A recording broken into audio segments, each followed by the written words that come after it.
Well, that was a statement on the murder of Anne Widdecombe there. And hello and welcome to a very special edition of the Cathy Newman Show. It is 7 o'clock, so one day, two prime ministers and a pledge to bring back hope. Andy Burnham has been showing us he wants to do things differently. An early morning visit to a homeless shelter and a speech without notes here in Downing Street. But right now we're in the middle of the really important stuff. Who's made his top team? Key Starmer allies David Lammy, Peter Kyle, Darren Jones and Steve Reid, they're all out. And we've had a huge upset as former Defence Secretary John Healey replaces Rachel Reeves in the Treasury as Chancellor. Ed Miliband, one of those tipped for Chancellor, is instead the new Foreign Secretary. Shabana Mahmood, another person strongly linked with the Treasury, is staying as Home Secretary.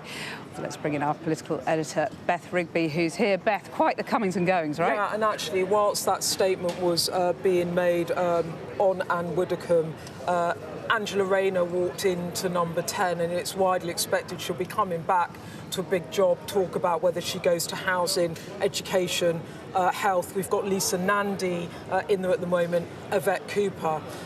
In recent minutes, we've had Ed Miliband confirmed as the Foreign Secretary. He was gunning for Chancellor. He is the Foreign Secretary. Shabana Mahmood remains as the Home Secretary. John Healey, the Chancellor. And it's not been lost on some of the women of the Labour Party that they have replaced three female figures in the top offices of state, Rachel Reeves, Shabana Mahmood and Yvette Cooper, with three men. Well, Shabana's staying, though, isn't she? She's the only woman staying, and there's three men now. So you've got Andy Burnham, you've got John Healey, and you've got Ed Miliband, and before you had Rachel Reeves, Shabana Mahmood and Yvette Cooper. Yvette Cooper still in there, so big changes. Shabana Mahmood actually did want to stay at the Home Office. There have been lots of discussion about whether or not she was going to be moved, but she did want to stay at the Home Office. A source close to Mahmood says that she was clear throughout the process she wanted to remain Home Secretary. Progress being made on net migration, on asylum claims, and she wants to finish that job. So do you get the sense this was the plan? That was in the black box? Or has something changed? Something has changed because Rachel Reeves was clearly offered another job in government and she declined that job. Defence Secretary has been reported? I have not had that confirmed from her allies. They will not say, her team will not discuss it, but other people in government have said to me that they think that she was offered Defence Secretary. So these things always have wrinkles, well not always, but often have wrinkles, and it hasn't quite gone according to plan. So yesterday I was told it was nailed on, that it was Shabana Mahmood or Ed Miliband as the Chancellor, and I was told that from a very, very senior source that would have been in the know. So something might have changed, but as these things are, it's never done until it's done. And John Healey as the Chancellor, I mean, how interesting is this? This is the guy that resigned as Defence Secretary over that funding. And in his letter of resignation, he said, I cannot see how you are setting a pathway to 3% of GDP on defence spending by the end of the decade, and I can't in good conscience stay in post. So now the question is John Healey now going to be the man that puts that in train at a massive cost to the Andy Burnham government? So I think at NATO, I think Zelensky, I think international allies will be delighted that John Healey's in that job. It's a smart move, isn't it? And I wonder whether, the message with John Healey being Chancellor is that, Andy Burnham is going to be very much driving the Treasury. John Healey's a very cooperative colleague in Cabinet, isn't he? That he has that reputation. Yeah, until he resigns. Until he resigns. Well, yeah, that's a warning for Andy Burnham, maybe. But, is there a sense there that, this government, the Treasury, the First Lord of the Treasury is going to be driving this agenda? Well, I think that has been a big discussion in the operation around Burnham, that they want to drive the Treasury from number 10 and not have the Treasury drive number 10, that they can see the scars of that on the Starmer premiership when Rachel Reeves did things in the Treasury that were not much liked. I should also say Louise Haigh has been promoted not only to Cabinet Secretary, but, sorry, the Cabinet Minister Lancaster, the Duchy of Lancaster, but she's also the first Secretary of State. So that's a big promotion, big job title. She'll be there driving the Burnham agenda. I mean, it's tantamount to Deputy Prime Minister, that, but not in name. Not in name. And other people that have held that post have been George Osborne, William Haigh, the last woman to hold that post. And a heroine, actually, of Louise Haigh was Barbara Castle. So, you know, she is going to be a serious woman in the heart of that operation, driving the Burnham agenda. Yeah. And just in terms of other moves that we're waiting for, you said Yvette Cooper is still in there. So what Yvette Cooper's in there, Pat McFadden is in there, Lisa Nandy is there, and now Angela Rayner is in there. So there is quite a few of them in there. And actually, we've just had a statement from John Healey. He says, "It's the greatest privilege to be appointed Chancellor of the Exchequer by the Prime Minister. Together we build a new economy, build new hope and advance the working people of this country. Time to get on with the job." I mean, he must be delighted because he resigned from Cabinet. When he walked up the street, I thought it was possible that he might end up back as Defence Secretary if Rachel Reeves had turned that down, but other plans for him. You know what? A few weeks ago... Oh, sorry, Cathy, to interrupt. Johnny Reynolds, the Chief Whip, is now walking up the street. Now, it's been widely expected that Johnny Reynolds could return to the business department, so we could just ask him. Should we shout? Yeah, let's are you returning to the business department, Mr. Reynolds? Johnny Reynolds, are you going back to be the business secretary, sir? You're looking happy. You expecting a key job? Yeah. So, Johnny Reynolds was shuffled sideways by Keir Starmer. Actually, he was miserable about it. He was made Chief Whip and he didn't really want that job. And he's back in there now.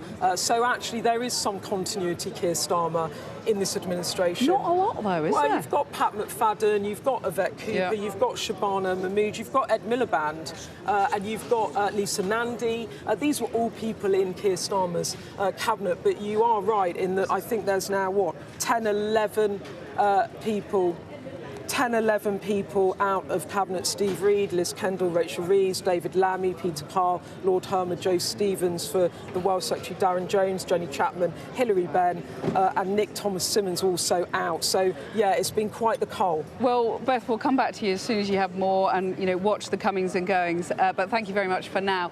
Well, joining me now is former Labour Cabinet Minister Lord Blunkett. David Blunkett, thank you very much for coming on the show. Just tell me what you make of the Cabinet appointments so far, in particular the surprise move of John Healey as Chancellor.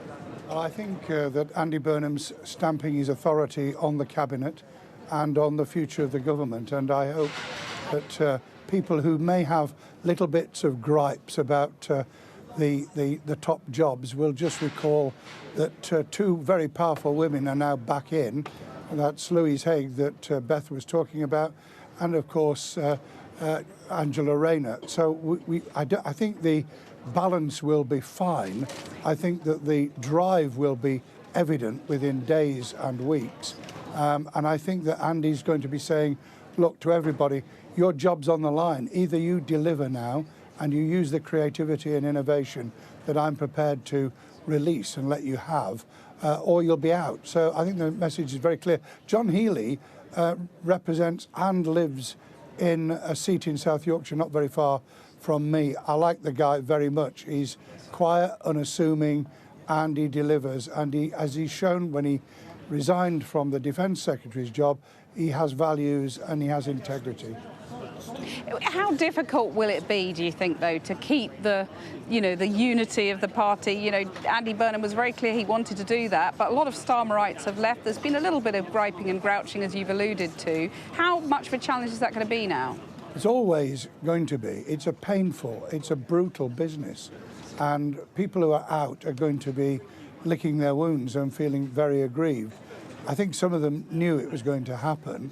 And that Andy Burnham would want to bring in both fresh blood and renewed vigour. So I think some of it was predictable, not quite as much as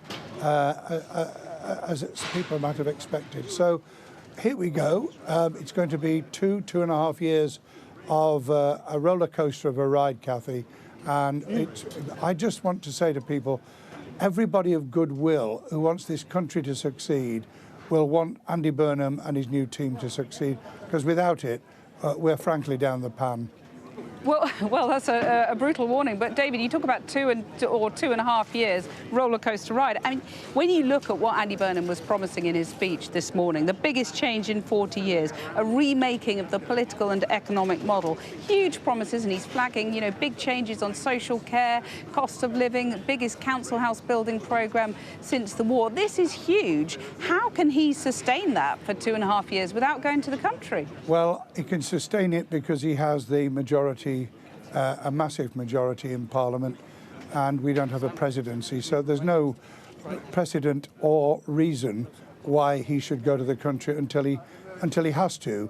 I'm smiling a little bit because 25 years ago I thought with Tony Blair and Gordon Brown that some of us were actually changing the runes and bringing about seismic change. So we'll see how my good friend, my very good friend Andy gets on. And I ought to call him Prime Minister now. I should be addressing him as Prime Minister. Yeah, but you know what? He said you were part of the problem. I mean, he included himself in that because obviously he was in the cabinet previously. But you would have thought that all of those changes that Tony Blair and the government you were in brought in, that counts for very little, according to Andy Burnham. He wants to uproot it all. I think he wants to indicate that there will be a seismic change. I get that. We all stand on the shoulders of those who came before us, and sometimes we give our predecessors a bit of a kicking on the way. I don't mind. What I mind about is whether we actually get re-elected in 2.5 years' time, and if we do, to have a second term where we can really build on the progress that has already started over the last 2 years, and which Andy will electrify, I think, in the months ahead. So it sounds to me as if you're saying actually the change will be quite incremental rather than seismic. Is that what you're expecting? I think that you can have extremely rapid and high-profile incremental change. We're not in a revolution, and his biggest task is to get rid of the inertia throughout the system, not just in civil service and public service generally, but right through our country post-COVID. We really haven't shaken that off. And I think if from the top he can set an example, and if those who are being appointed today and tomorrow get the message that it's delivery, delivery, delivery, we might actually get a sense of momentum and a purpose back into the system. Yeah, but you're sort of alluding potentially, I think, if I'm not taking words out of your mouth, to welfare reform. If you add that to social care reform and, you know, the biggest council house building programme since the war, these are huge things. And I just wonder how you can do that without, you know, has he bitten off more than he can chew is what I'm trying to ask you, really. Well, he thinks not. I mean, it's a hell of a job, and he does know it. And, I was very close. Well, I know he does. He's thought about it a great deal. And I think that with the people around him, including the refreshed Downing Street with a chief of staff who really has great experience and knows what he's doing, they can open up Downing Street and beyond to expertise and talent from wherever it lies. So I'm hoping John Healey will immediately bring in some of the best and credible economists in our country and start to shake up the Treasury once and for all. What about bringing in Tony Blair, for example? Well, I hope that Andy would be prepared to listen to Tony, not necessarily to take any more notice of him than he will do of me, but to be prepared to listen, to have an open mind, to be prepared to hear friendly criticism and not see it as a knocking job. So let's hope that the Andy Burnham I know and have known for all these years turns out to be the same Andy Burnham in 2 years' time as Prime Minister of our country. Well, he name-checked you in his speech when he became Labour leader on Friday. It seems like a century ago. He talked about you being his truest mentor, who taught him everything he knows apart from about football, of course. You got a difference of opinion there. But be honest with him now, on air, on Sky. What would be your advice to him that you'd really like him to listen to? Well, it's the same advice I gave him when he won the by-election, which was just try and stay the same.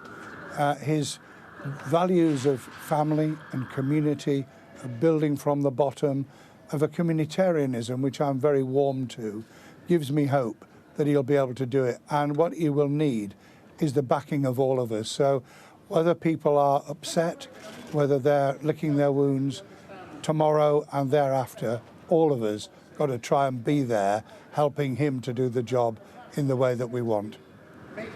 Just coming back to where we started off, the cabinet appointments, John Healey, and what that means. We've been talking about this huge agenda that Andy Burnham has. We don't know how he's going to deliver it. We don't know how he's going to pay for it. He says he's going to set that out, and I'm sure he will.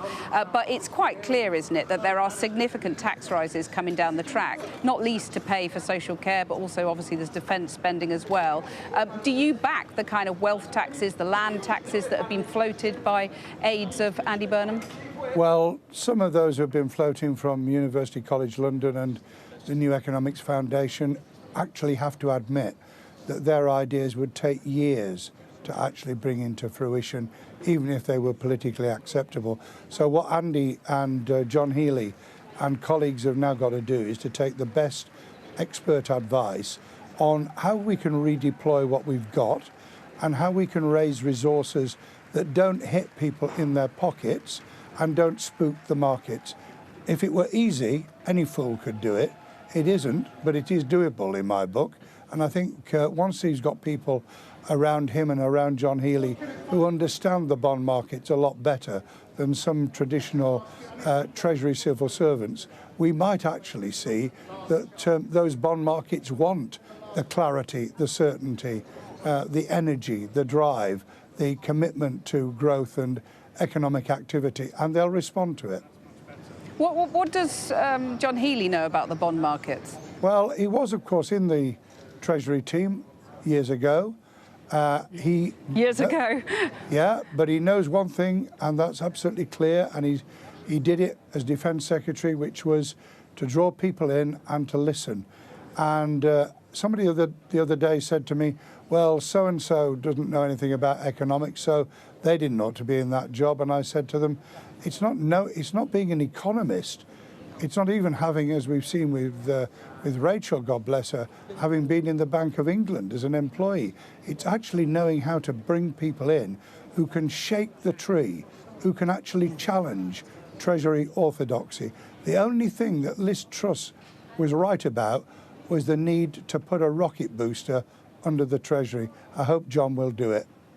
Right, and bring in private sector investment. Is that the way to make them, make the magic money tree be a bit more forthcoming? Andy Burnham in Greater Manchester, albeit 3 million, not 66 million people, actually did show how the public-private partnership that working with business could bring in outside investment and could start that delivery, including housing development and much else. So it can be done, but it's going to be breathtaking over the next few months. I hope it will be, because we need that energy, we need that return to the kind of commitment that got Labour elected in 1945 and in 64, 66, and I might say it, in 1997. The energy, the enthusiasm, the lifting of morale, the hope that Andy talked about, I remember in 97, and it gave us 13 years in government. If Andy can achieve that, I shall be rejoicing, if I'm here, of course. So I hope you are. I mean, Thank that's you, a plea, Cathy. really. Thank you very much. A plea, really, not to write that off. The achievements of the Blair era, because there was a bit of that, wasn't there? I think slightly downplaying it. Yeah, I think we've seen again and again in the Labour Party writing off the greater achievements of our previous governments, and I fear that it's a trend that Andy is falling into. It's the one piece of criticism over the last day or two that he might hear when he views Sky Television sometime in the future. I'll send him the clip. Thank you very much. Let me tempt you into another piece of criticism, if I may, because we were talking about the scale of what he wants to do. What would be your message to him about wealth creators, about people who are living in London and the South East, for example, who might be worried about the land tax? You were talking about, those ideas taking a long time to come in. Would you also urge him to be wary about a whole swathe of new tax rises? Obviously, he's got to keep within the manifesto, but there are ways of doing that. Well, all I'd say to him is that you're the Prime Minister for the whole of the country, You're the Prime Minister that wants to encourage wealth creation. You're the Prime Minister that has shown in your previous job that you could actually be extremely business friendly whilst being tough and concentrating on greater equality. And if you can bring that to bear nationally, I think we can see that we can bring people on board, even if they are extremely wealthy, on the grounds that they are living in our country and we want them to stay here, and they have to have their children educated and get a job, and they want a country that's worth living in. So we all have something to gain from a country that's going places, that's getting better, that's safer, securer, that's actually giving people improved living standards. It's a message of hope, and my goodness me, we need it. You've said it's going to be breathtaking.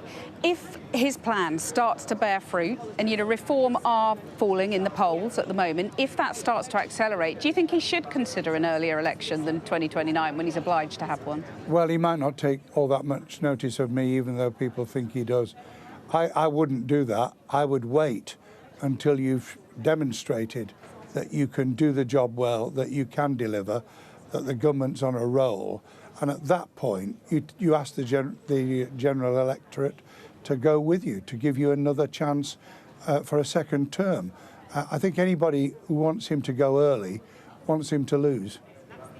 Right, but he could pick his moment, though, if the polls does turn his direction. Oh, yeah, you could pick your moment. Poor old Theresa May picked her moment and lost the majority that she had. I think it's a dangerous game, and what we've got in Downing Street is someone who can build on what's already happened in the last 2 years, who can tell a story, build a narrative, and take us rapidly forward on the back of it. And until he's been able to do that, it would be very foolish indeed to test the patience of the electorate. I think they've had enough of instability all round, and what they'd like us to do now is knuckle down, get on with it, and deliver. David Blunkett, Lord Blunkett, thank you very much for your time. Cathy. Great to hear your thoughts as ever. Thank you. Thank you.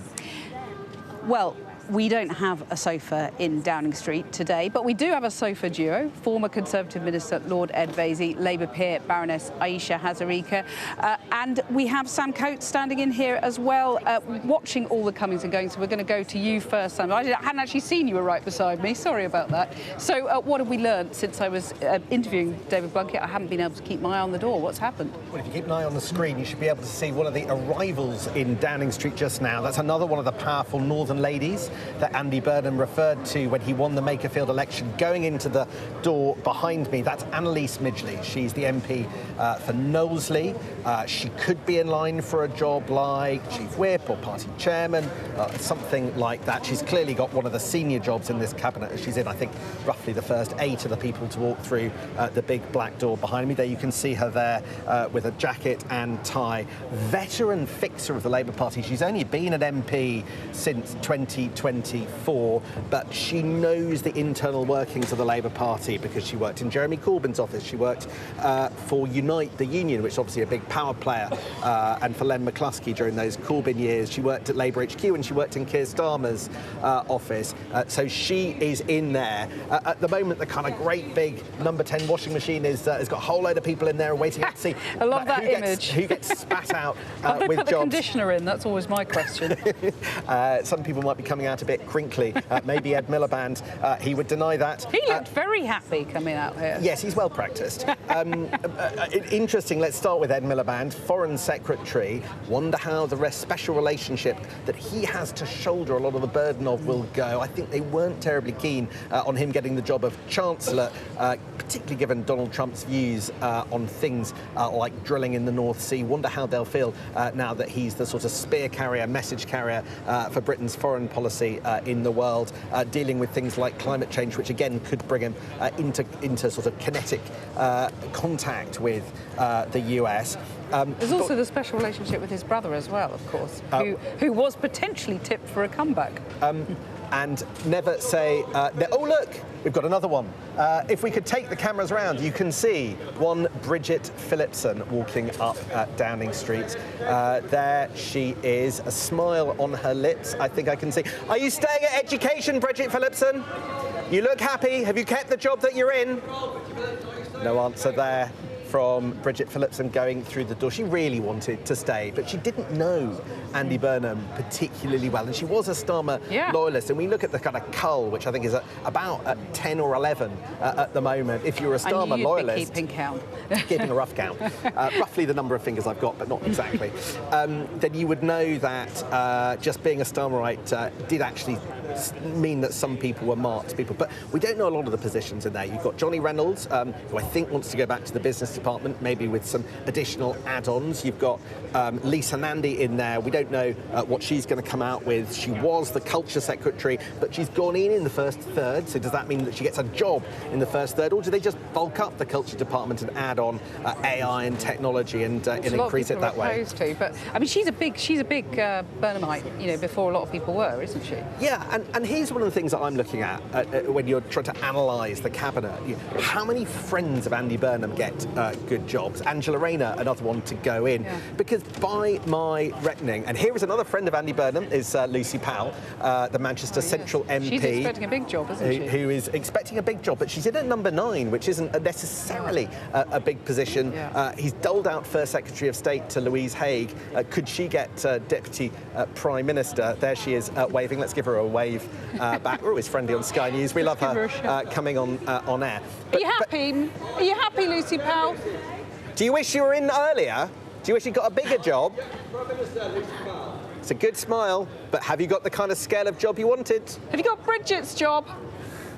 That was what was tipped, wasn't it? That she was going to be Education Secretary. Oh. So maybe there's a bit of a swapperoo going on. There could be. The washing machine's still going round and round and round. But look at this. Johnny Reynolds, Manchester MP. Lucy Powell, Greater Manchester MP. Lisa Nandy, Greater Manchester MP. Andy Burnham, Angela Rayner. Like, what you have, like 5 out of the first 9 or so people to go into Downing Street are from the Andy Burnham kind of clique. And then you add on to that. It's the Northern Powerhouse in there. It is the Northern Powerhouse. But I know that some people around Ed Miliband in the week or 2 or 3 weeks leading up to this were worried that it would be seen too much like a factional takeover by one faction of the Labour Party. Remember what Andy Burnham said on Friday? It's the end of factionalism. Well, to understand how you end factionalism, you've got to understand factionalism itself. And it seems to me already you could make the case that quite a large proportion of the geographical neighbours of Andy Burnham seem to have done disproportionately well. So if that's not a faction, I don't know what is. Well, don't go away, because I'm counting on you to keep an eye on what's going on behind me, because I've proved that I haven't got eyes in the back of my head. But let's bring in my sofa duo, minus the sofa, Aisha Hazarika and Ed Vaizey.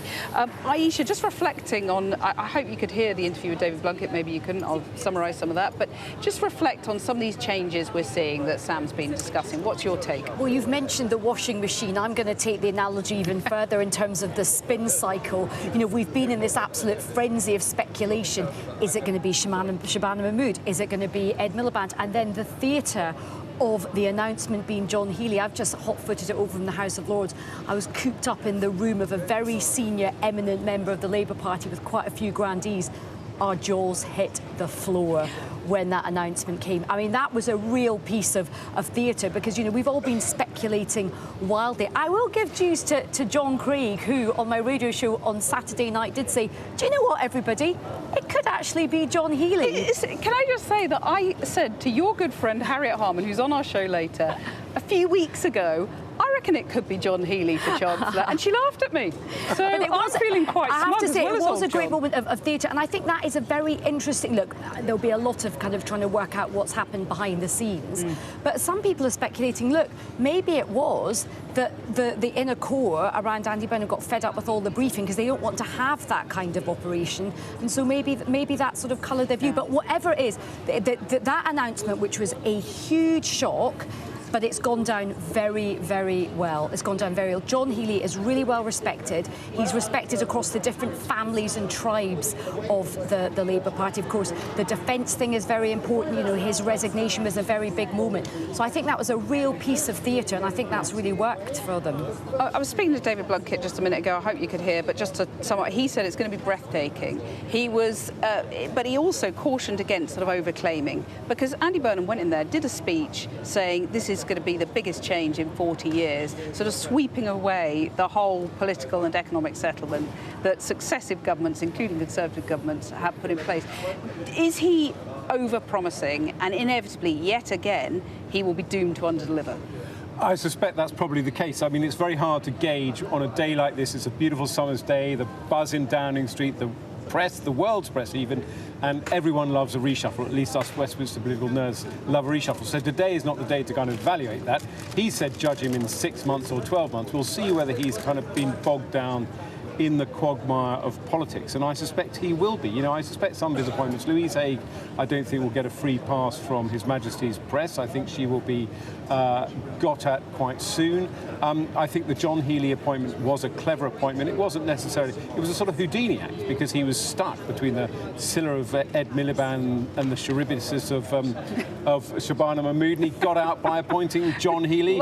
And lovely to get some classical mythology on the programme. It is the week of the Odyssey. So, you know, he got out of it that way, and he's appointed the other big beasts to their jobs. Wes Streeting is the dog that hasn't barked yet. What job will he get? Will he end up perhaps as Energy Secretary now that that is vacant? But well, this is reshuffle day. It doesn't tell you what this government is going to look like in 6 months' Okay, in the time. same spirit as, you know, I predicted John Healey weeks ago, I was also told a few days ago that Wes Streeting was definitely going to be Home Secretary, but that hasn't happened. So it's definitely wrong on that one. I mean, is there a risk here that he's making these absolutely vast claims, and yet again people are going to be disappointed, because that's happened now successive? You know, look how many prime ministers we've had. Well, look, that's a real thing, right? There's a huge amount, I mean, of scepticism and cynicism about politics right now, and who could blame the British public? As Ed said, look, we're all very excited here. For political nerds like us, this is like Christmas, you know, come at once.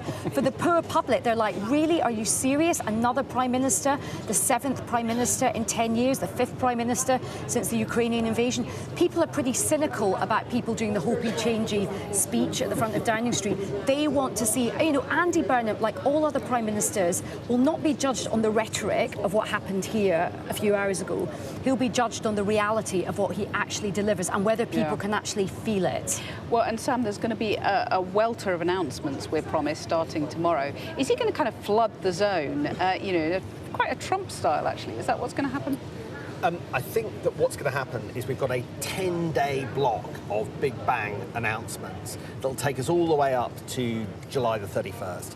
And then I think things will pause and slow down for a little bit. I think that he will go on a UK-wide tour over August. But actually what's happening is he's working up his big plan. One of the biggest things that we learned today, Cathy, is that Andy Burnham's going to produce a 10-year plan for Britain. Now, Stalinist. Your words. And well, it's a statement of fact that, you know, Stalin liked 10-year plans. That's the only point I was making, Sam. That's all right. It's for you to justify your language. Possibly alongside... Love being fact-checked by Sam. Possibly alongside a budget in October, which may be a massive budget, or maybe something quite conservative if he's spying an early election. So I think there's a lot of calculations. It is not the case, basically, Andy Burnham admitted today, that he has a fully fledged plan for power on day one, and I thought that was really fascinating. So despite prioritising homelessness, and I think, yes, a number of announcements, but I don't think we'll get the big plan until early in the autumn. Right, and you know, we're talking, unpicking the speech and so on. And then he did this little briefing for journalists in the garden. The things he was name-checking, social care, you know, the council house, biggest programme since the war. You know, these are big things. So you were talking about priorities there. Where's he start? Social cost of living tomorrow, but social care the next day? So let's take social care. And I went back and I looked at the words exactly, because we've got them transcribed and recorded. So. But the commitment on social care is that he says that he would not want to end his premiership with social care in the same place that it is today. So maybe that's 9.5 years until he needs a plan, arguably, if you were to take the most cynical interpretation. I think that social care is fascinating. It's something that Andy Burnham has done for the better part of, you know, talked about for the better part of 16 years. It was there in the 2010 election. He's still talking about it now. But does he have something ready to go out of the traps? No, he's going to leave it to the Louise Haigh review, which is currently underway, and then have a look at it. He knows what he wants to focus on, the areas that are important to him, but he doesn't know how he's going to tackle them, and that's a massive difference. Right. Let's put that to you, Aisha, then, because, you know, what is that social care is sort of being put on the back burner a little bit until later in the Premiership? The reality is, I don't know, none of us know, but I hope not. And I think what's really interesting is that social care is quite a touchstone issue for him, because it was one of the final things he worked on when he was last a cabinet minister, when he was health secretary. And there were these cross-party talks led by Andrew Dilnot, and they all kind of descended into political infighting. Now, he has talked a lot about trying to do politics differently. He's talked about trying to change the culture within the Labour Party, but also across Westminster. He's used this phrase, more problem-solving, less point-scoring. Now, social care could actually be one area where he could trial that out. You know, I think he's pushing at an open door. There's political parties across the spectrum who agree that social care is a real stain in our society. You know, how you treat your elderly and vulnerable people really tells a story about what kind of society you are. And successive governments have failed to get a grip on this. It's something that will affect all of us. So I do think he's got an opportunity here to expedite the Louise Haigh work. If I were him, one of the first acts I would do is invite all the party leaders in to see him in Downing Street and say, right, let's come together on social care. Let's see if we can try and make some progress. Right, well, let's bring Sam back in, because you've been, you know, looking at all the cabinet comings and goings. Just give us a sort of upsum of what's happening. OK, let's look at some of the big faces that are going to dominate our politics for some of the months to come. If we just have a look at the key figures, this is who is going to be in Andy Burnham's first cabinet. You can see the black door. They went through there earlier today. Let's look at the first of the names that is going to come through the black door. And there's John Healey. He's the Chancellor. Nobody did more to bring down Keir Starmer than the man that you're looking at there, John Healey, an MP since 1997, somebody who has had roles in the Treasury in the Brown-Blair era, but now catapulted into arguably the second or third most powerful job in government. But he didn't get a grip of the sums in the MOD. Is he that well qualified? Let's look at the next candidate who walked up the street today, and that is Ed Miliband, somebody who might have gone into the Treasury, but instead has ended up is a consolation prize in Foreign Secretary, somebody who will not please the US administration, I think, not only because of his early stance in the Iran conflict on denying America the use of Diego Garcia for the American campaign, but also his positions on climate change and drilling. So contentious figures there, and somebody who will try and reinforce ties with the EU. And next, down the street, we also saw walk up today Shabana Mahmood. She has fought a long campaign to stay in the Home Office. She will now be able to push through her reforms that could be unpopular in parts of the party. Now let's look at the next figure. As you can see on the screen, which is coming now, it's Louise Haigh. The first Secretary of State. She is going to be in the engine room of this government. She put Andy Burnham in Parliament, in Downing Street. She did more to do that than probably any other single figure. So she's been rewarded, and rewarded big. And let's look at the final figure to come up here today. The last big name to have been given a big job. And it's not there. So those are the key figures that are going to dominate our politics in the months to come. Well, Sam, thanks very much for giving us that update. Ed, I'm going to bring you in here, actually, because, you know, you've seen a fair few cabinet reshuffles and so on. From what you're seeing, it's all been a bit delayed, hasn't it? Does that suggest to you that it hasn't quite gone according to plan? No, it doesn't feel like a cabinet reshuffle gone wrong. There's a lot on Andy Burnham's plate as he becomes Prime Minister. He's had to apparently sign these so-called letters to our nuclear submarines. I mean, I think it's interesting. I mean, what I would say in favour of Andy Burnham in the first sort of 5 hours of his premiership is he does have a different style. There is no doubt that he is obviously by far a better communicator than Keir Starmer was. And I wonder whether that will be a challenge for the opposition parties. Will they have to slightly adjust the kind of Yarbu politics? Famously, it feels weirdly a bit Cameroonian, this reshuffle, and David Cameron famously said it was an end to Yarbu politics.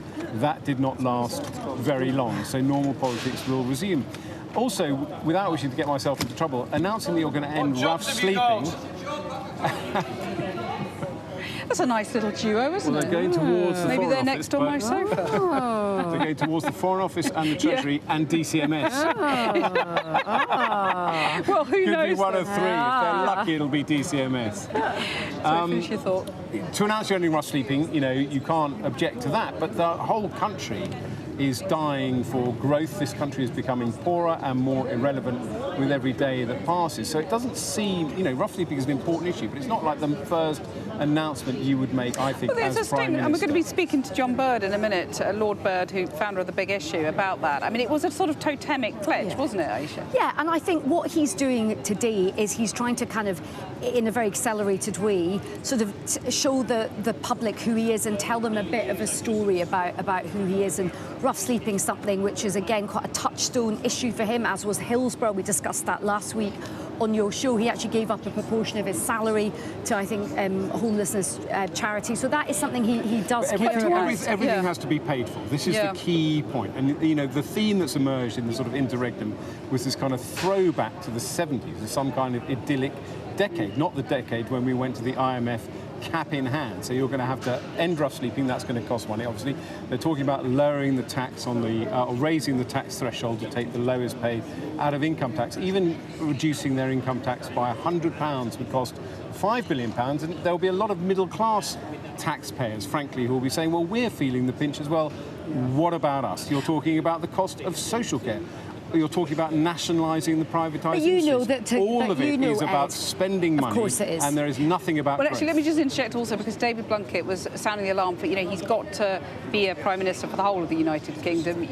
Taxpayers in London and the South East who, at the moment, are probably a bit worried about being, I was going to say fleeced, but that's not what I meant. I'm going to get into trouble with Sam over my classic, Starness. in terms jibe, of like, but, sort of I mean, like... that is, he's got to bear that in mind, hasn't he? That was David Blunkett's Of course, warning. absolutely. Look, he is now not the Mayor of Manchester anymore. He is the Prime Minister for this great United Kingdom and all the islands and regions and nations, and he has got to bear that in mind. But I think sometimes people talk about him like he's some kind of naive ingenue that's just turned up.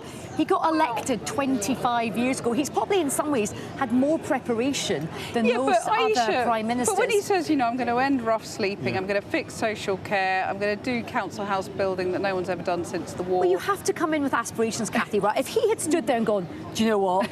Just all load of nonsense, isn't it? I really don't know if I can get anything done. We'd all be going, kind of think a journalist would Well, do, exactly. actually. And do you know what I would just say? And you mentioned journalists, and I would just make this point, because I'm a bit of a hybrid creature. I'm both a sort of broadcaster and I'm obviously like kind of political, as is my dear friend Ed here.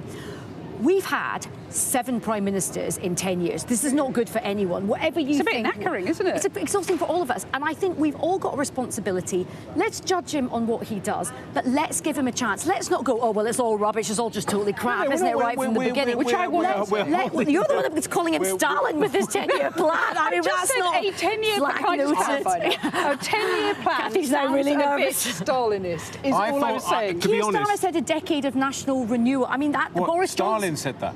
No, Keir Starmer said that. Keir Stalin? Boris Johnson. I mean, look, personally, I think it's a bit nervy to actually block yourself in for 10 years, given it so... All I'm just saying to people is... Sorry, it's a bit... To lock yourself in for 10 years, to predict you're going to be in for 10 years, given how brief... I'm just saying, give him a chance, give him a chance. Kumbaya, give him a chance.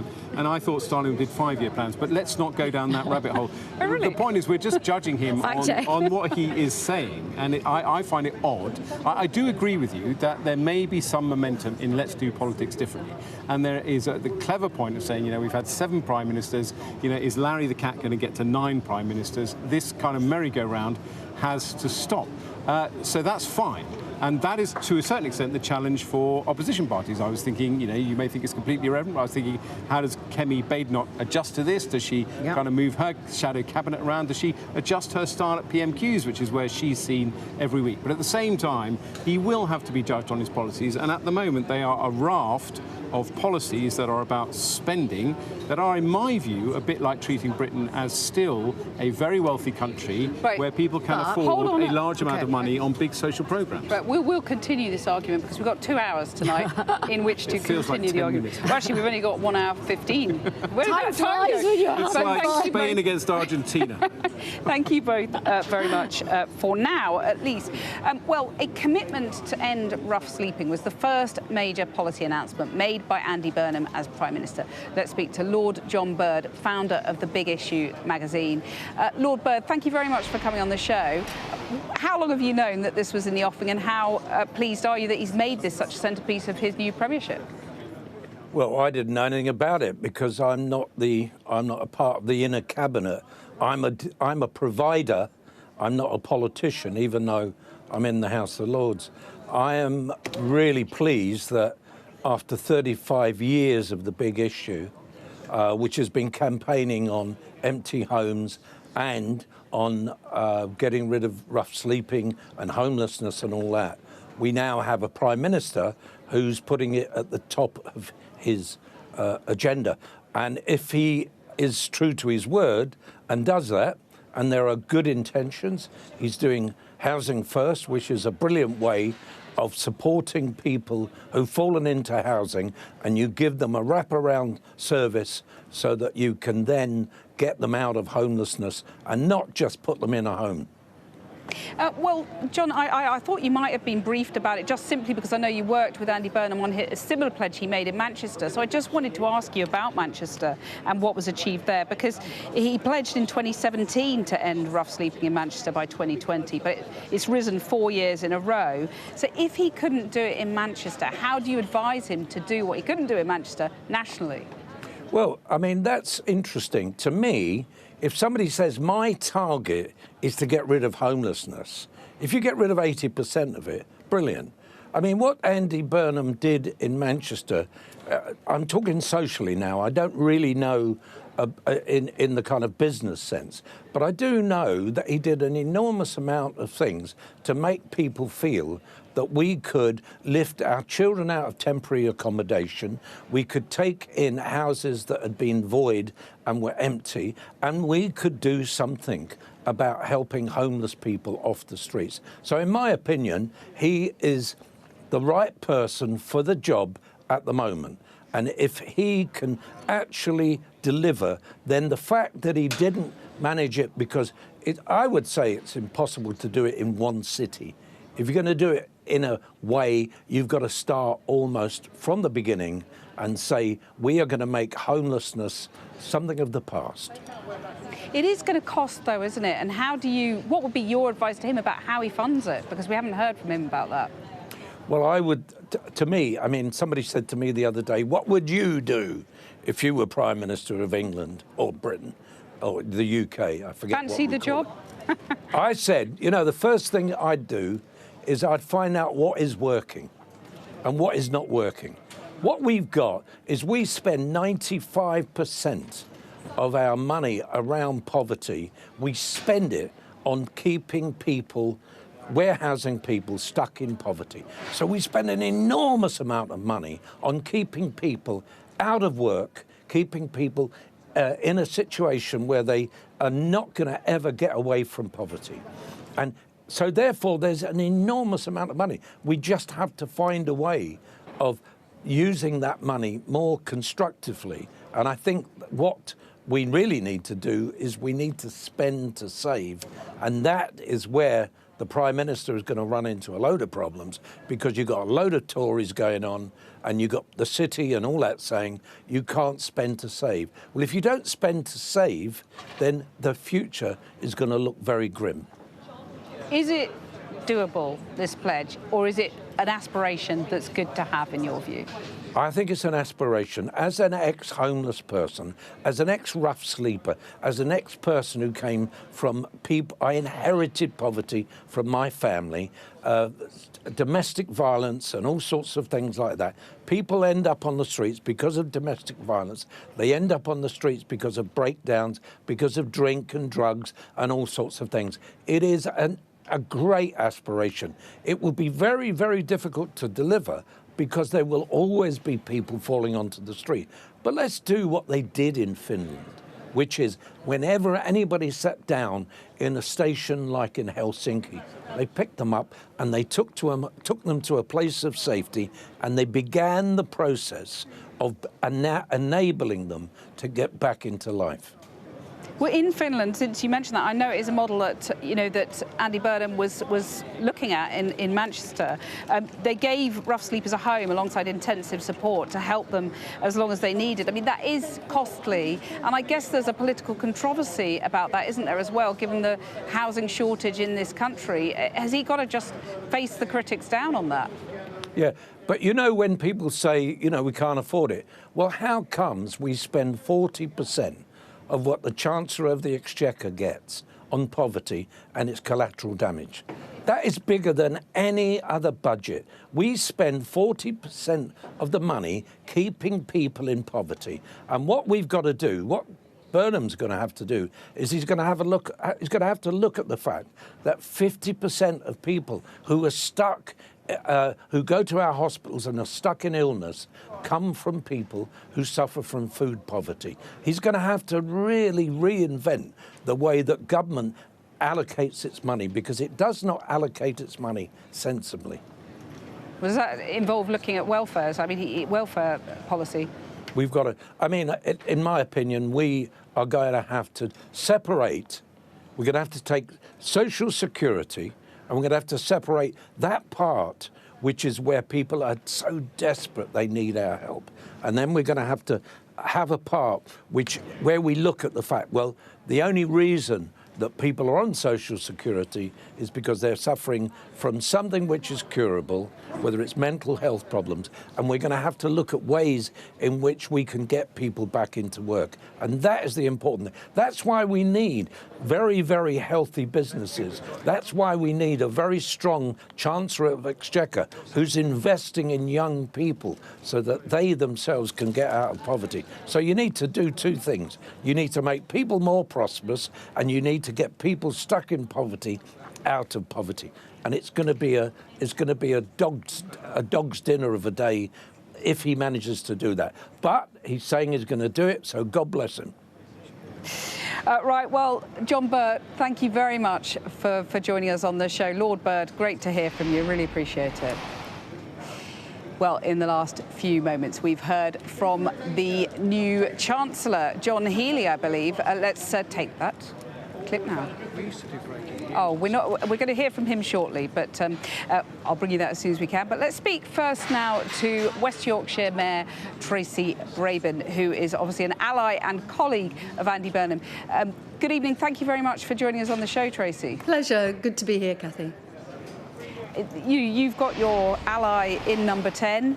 People are talking about this being the northern powerhouse behind me now. What do you make of it? Well, I think it's a great day to be a mayor, quite frankly, because nobody understands the challenges of the country or the opportunity that devolution can deliver than someone who's been a mayor. And it's been a privilege to be able to work closely with Andy for the last 5 years and make that case that we have been far too centralised as a country over the last centuries, and this is an opportunity to rebalance the economy when we've had the economic power privatised, and the fact that the public have been losing out whilst big corporations and investors have been winning. So I think his approach is really exciting for us as mayors and devolution, and also critically the number 10 Tracy. North. Tracy, stay with me. I'll come back to you in just a second. We've just got some breaking news in. Sky News understands that Yvette Cooper, former Foreign Secretary, is going to Health. She's going to be Health Secretary. And Pat McFadden is staying at the Department for Work and Pensions. So just to recap that breaking news, Sky News understands that Yvette Cooper, former Foreign Secretary, replaced by Ed Miliband, is going to become Health Secretary. Pat McFadden staying where he is at DWP. Well, let's go back to Tracy Brabin there. Sorry to interrupt, Tracy, with that breaking news. It's that kind of evening, I'm afraid. Let's just talk about cost of living, which is something we're going to hear more from Andy Burnham tomorrow. He's being urged to introduce a private rent freeze. He hasn't ruled that out.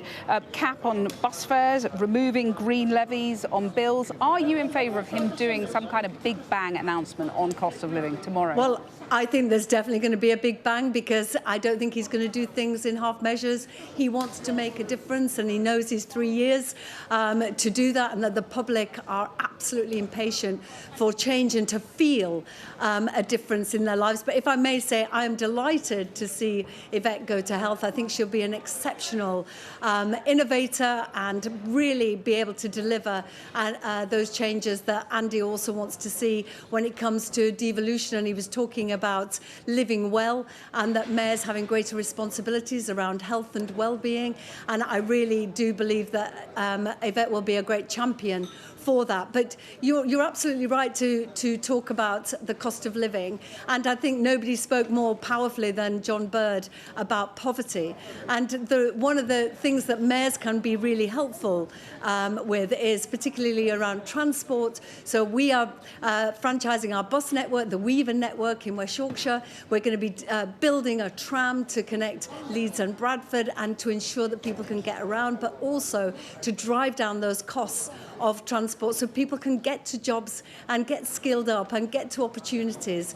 And we know that talent is everywhere and often opportunity is not. So I think that's really exciting about transport, but also his commitment to affordable housing. We know that that's the basis of people's future. And I grew up in social housing, and I know that the impact that had on my life, that stability that you get. And I do believe that he's also going to be looking at energy and other ways to drive down bills, and whether that's also reforming utilities, particularly water. That's something I'm particularly interested in, that it feels like it's always the customer that pays the price for failure and not necessarily the shareholders. So I believe he's got a good package. You're talking about a big bang and customers not paying the price anymore, but the taxpayer's going to pay the price for this big agenda. And I just wonder about the scale of what he's promising and the price tag attached there. Do you think that people in London and the South East might be a bit nervous about the Northern Powerhouse being put together behind me? No, not at all. And you've heard Andy speak and say that he's going to work for the whole country. But we do know that actually, when the North succeeds, we are also part of the solution for the South. We know that there are conversations about this, affordable housing and opportunities in London. People can't take them because of the housing costs and so on. If we rebalance the economy, I think then we all benefit across the whole country. But I suppose just help us out, because he's made these big promises and we don't as yet know how they're going to be funded. So take something, you're a big proponent of devolution of power, of course, being a mayor. But how is that going to work, for example, on council house building, which he's promised the biggest programme since the war? Will councils build the homes themselves? Because some of them haven't done that for decades. How is that going to work? Do you understand it? Well, we have in West Yorkshire built more affordable homes than at any time since the economic crash. And that is part of what is the power of the mayoralty and my office, is the way that we can bring people together. And you heard Andy speak about collaboration and cooperation and, place over politics. How do we work together, whether that's housing associations or developers, and also trying to get rid of those roadblocks when it comes to planning and also when it comes to individuals or groups who might not necessarily want a particular housing development. But we do know that we have to deliver more homes if we want to tackle one of Andy's big pledges that you heard John Bird speak about, which is homelessness and an injustice across our nation, that so many people are living on street. And honestly, affordable housing and social housing is the key. And we do know that there are councils up and down the country that deliver social housing, but there are also changes that need to be made about families when they can buy their house. And I know that there's been changes under Keir Starmer's leadership as well. But Tracy, Let me just push you a little further on how this happens, this council house building programme, because you were talking about affordable housing, but is it your understanding that councils build the houses themselves? Is that how it will work? No, this is about partnership working. So the Brownfield Fund, for example, we add our monies to what is a challenging site to remediate the site, so then developers are attracted to that site. But of course there will be, and there has to be, grant funding as well to support that difference in land values across the north in particular. We know that developers are saying, you know, we want to build on this site, but there is just too great a gap for it to work for us. So we step in, we work with developers, but also we know that councils work with housing associations in partnership. This is, of course, not Leeds Council or Bradford City Council, you know, setting up a whole department to get their diggers out on the brownfield funds, brownfield land. It's a team effort. That gives us a. I just want to ask you one more thing before you go, and that's about number 10 North.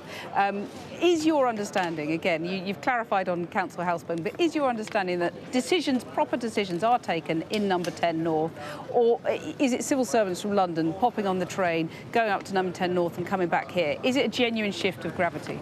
Well, I would suggest that staffing follows the leader, and Andy has said very clearly that he's going to spend time in number 10 North, and you know, his family is there. You saw his parents, his mum outside number 10, and you know, he wants to continue that relationship with Manchester. Of course he does.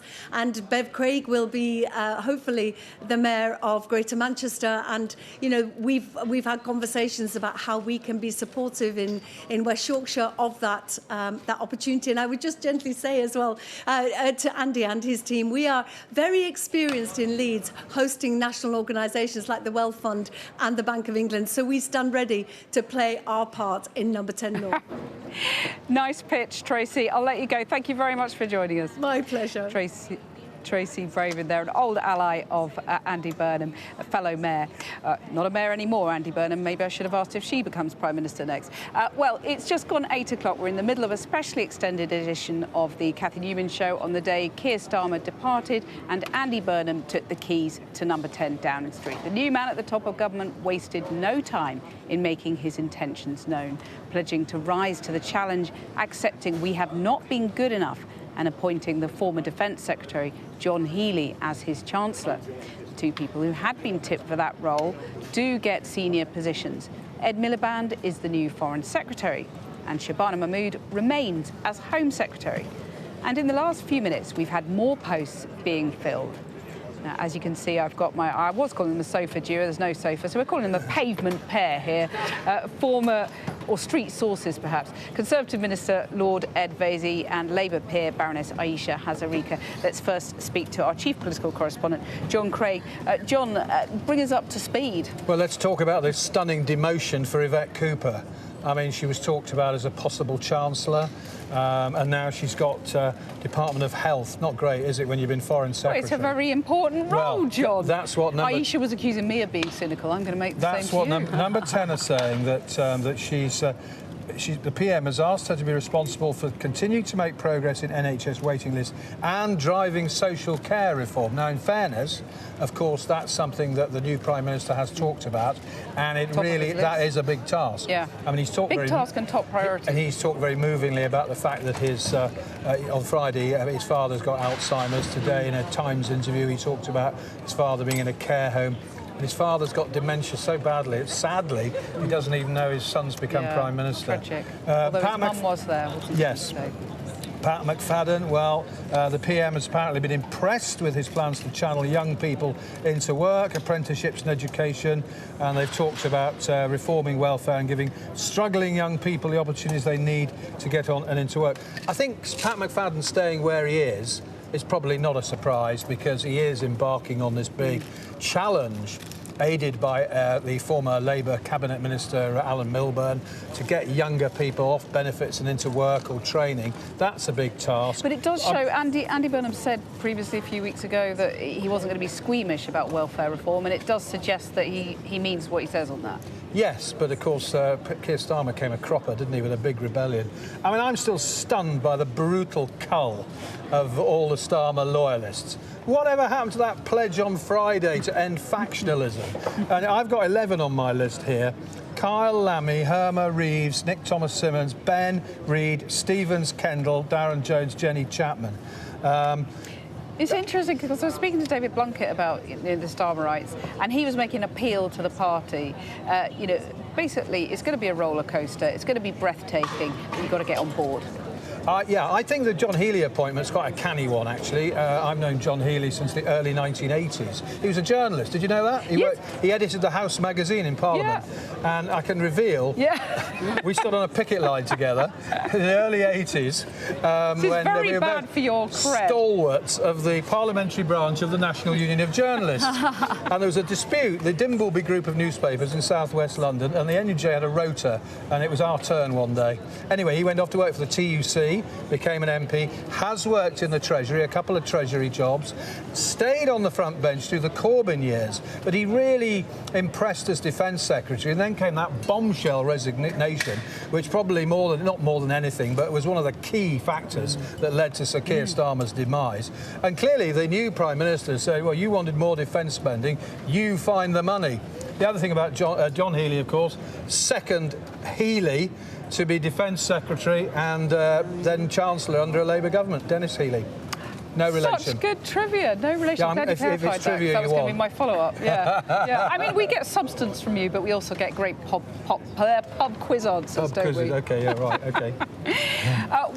Let me bring. It looks like Ed is about to declaim, but I'm going to come you've to never Aisha. stood on a picket line. If you want to, well, Michael Gove has, of course. So yes, Aberdeen. Yeah, Aberdeen. They're not the first cabinet minister to have a journalist who went on strike.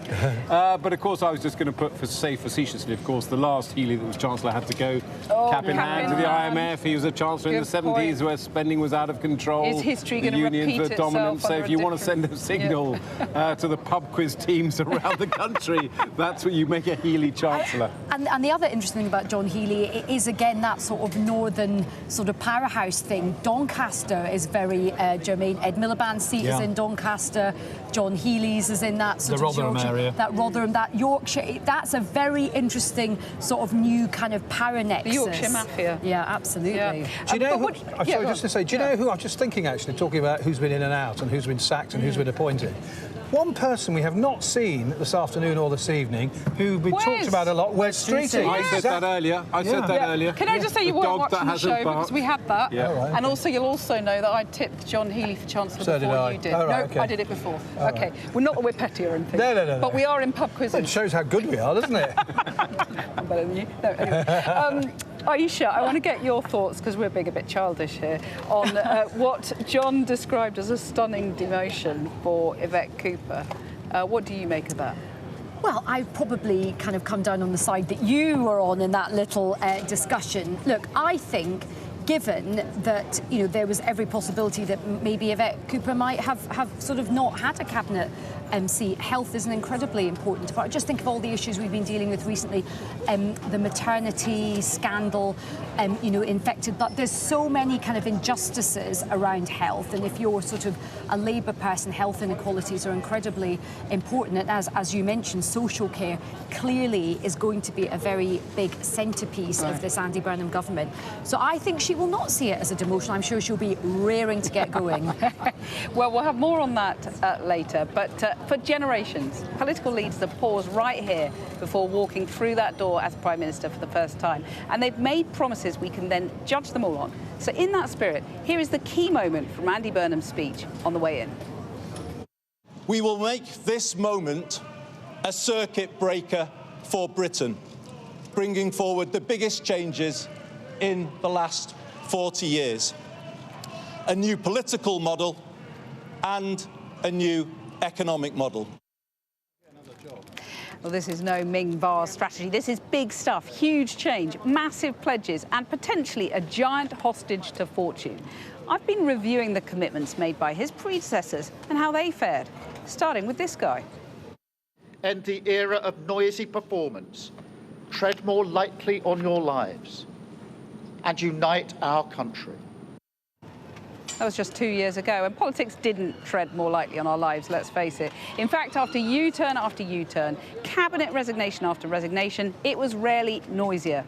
So let's go back to the din of the Conservative era, namely one Liz Truss. I have a bold plan to grow the economy through tax cuts and reform. I will cut taxes to reward hard work and boost business-led growth and investment. Well, needless to say, a mere 45 days later, none of that happened, and she was back out here to quit.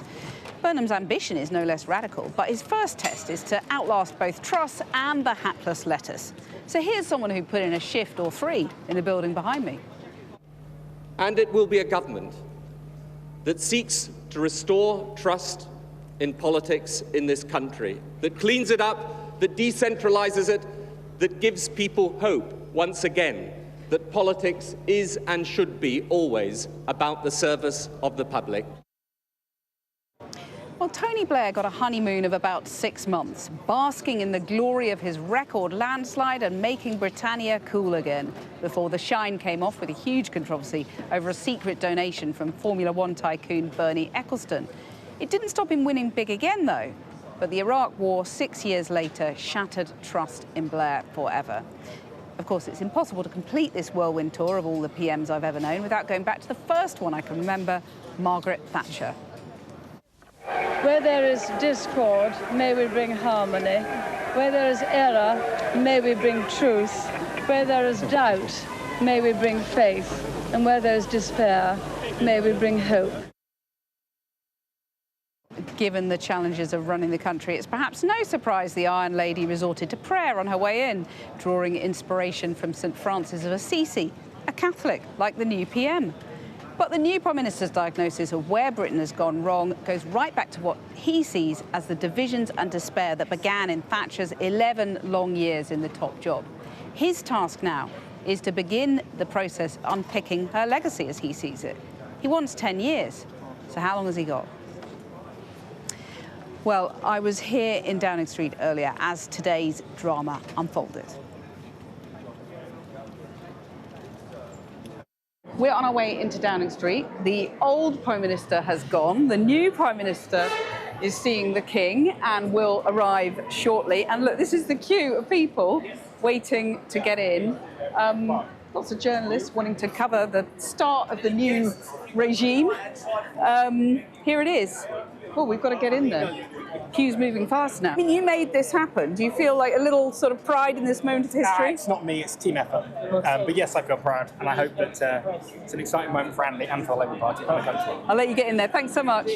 Given this is the fourth new Prime Minister in 4 years, I've done quite a few of these Downing Street moments, and I've got to say I've never seen it so busy. I mean, ranks of people everywhere you look, all the broadcasters this side, supporters, family, friends that side.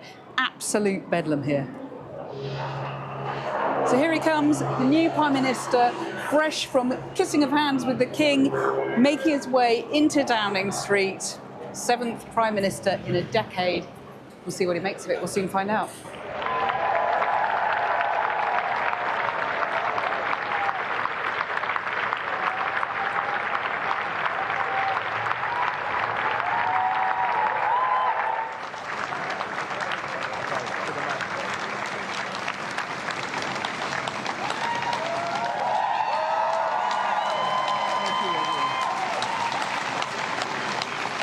Thank you.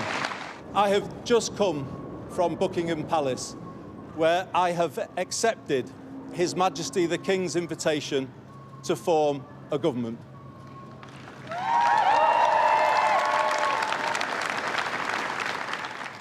I know people at home are fed up with politics. I hear you, and I want to be honest with you. We have not been good enough, and we need to be better. We will be, and we will take power out of here and carry it into every postcode in the land so that they can do more. And in doing more, build a new economy where we put life's essentials back under stronger public control to make them affordable to you again. We will help people to live well, building a more preventative state, investing in people's success rather than paying for failure. And that work starts now. I will soon go through that door behind me and issue my first instruction to end rough sleeping in our country. Let us make this the moment when Britain starts to believe again, the moment we bring back hope. Thank you very much, everybody. Well, Andy Burnham says the work starts now. Before the work starts, he's thanking his supporters gathered here en masse. Very different style he's striking there. You know, suit and jacket for sure. He'll get his Manchester T-shirt out when he goes inside, I'm sure. He's just been to see the King, so of course he had to dress up, look the part. But now he's going into number 10 to do things differently, he says, do different politics, different economics. And he's made his first promise as Prime Minister, which is to end rough sleeping. So the question now will be whether that change of style that we're seeing, the much more informal approach, whether that will be accompanied by a real change in substance when he goes through those doors and begins work.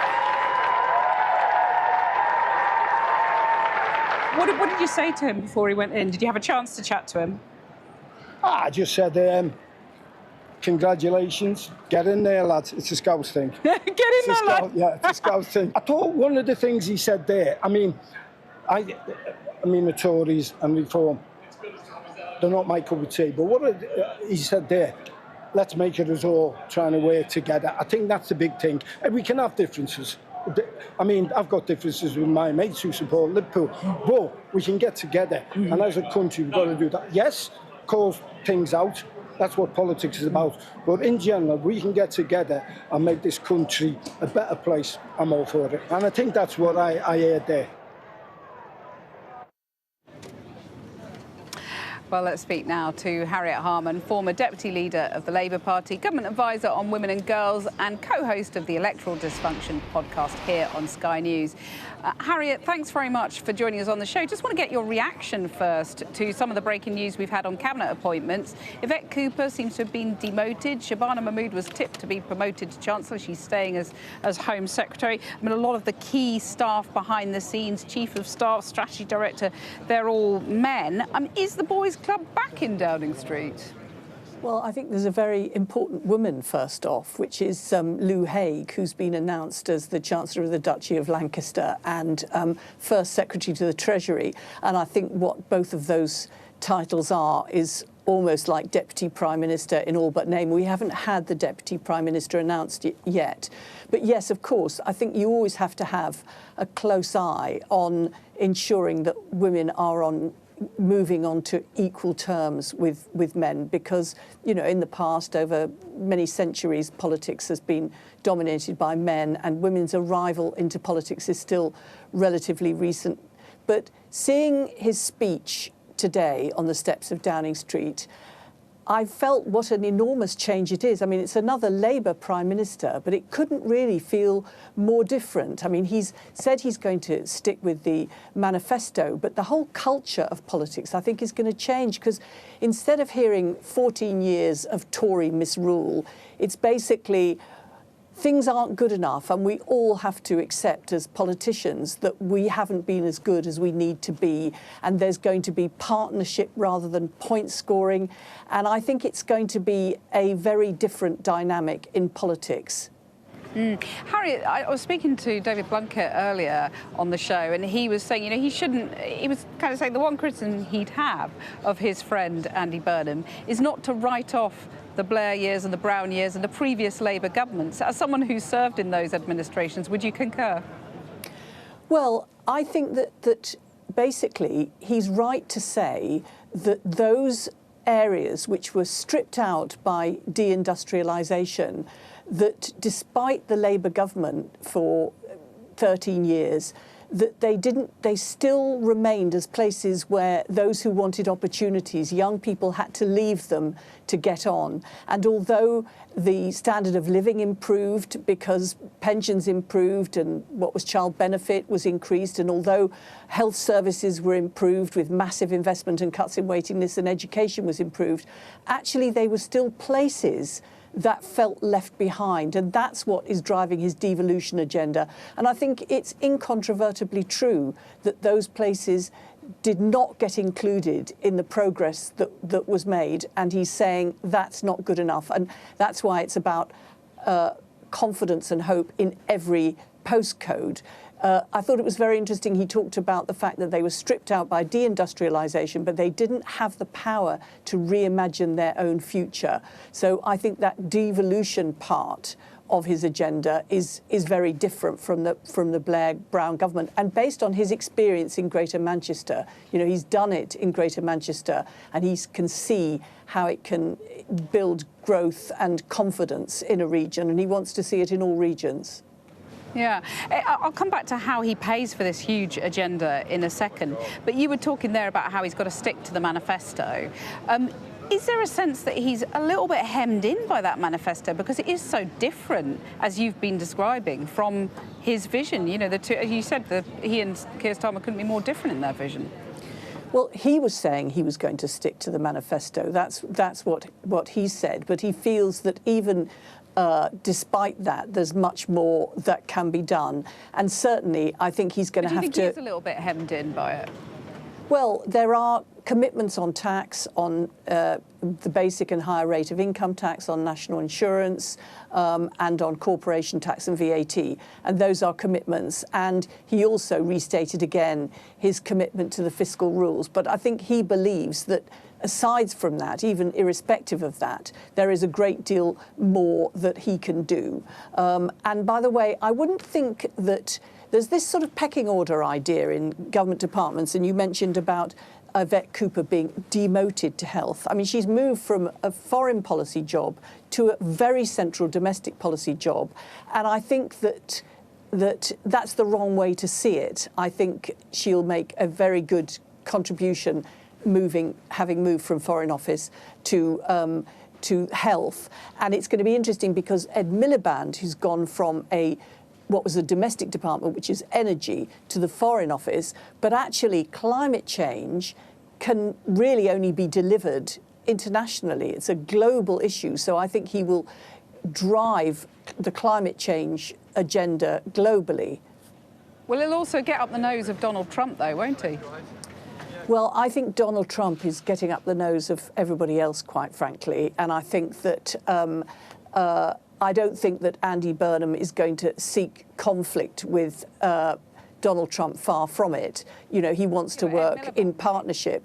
Yeah, but I think that, you know, he's going to be in diplomacy now, Ed Miliband. He'll need to be diplomatic in what he does, but, you know, he will also need to work with those countries like that Mark Carney was talking about, the middle countries, which all need the middle powers, including the EU, Canada, Australia, to take that agenda forward. So I think... But does he need to also, you were talking about being in the business of diplomacy, does he also need to suck up to Donald Trump? Because he won't be very happy about that, will he? Well, I think, you know, we do have a special relationship.